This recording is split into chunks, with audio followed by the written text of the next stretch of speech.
Office నుంచి రాగానే ఏం చేస్తా ఉంటాడు? తనొస్తాడు. వచ్చిన తర్వాత మీరేం చేస్తారు? మీ ఫోన్‌లో మీరు బిజీగా ఉండటం, మీ పనులు మీరు చేసుకోవడం.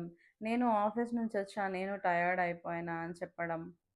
ఇట్లాంటివి చేస్తా ఉంటాం సాధారణంగా కదా! కానీ అట్లా కాదు.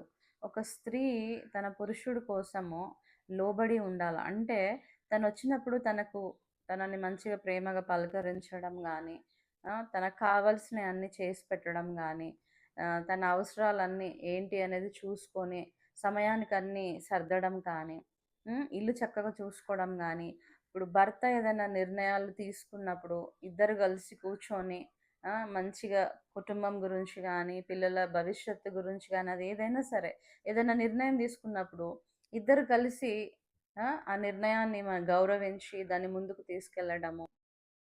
భర్త చెప్పిన దానికి భార్య గౌరవించి లోబడటం అన్నమాట. అట్లా అట్లా చేయాలా.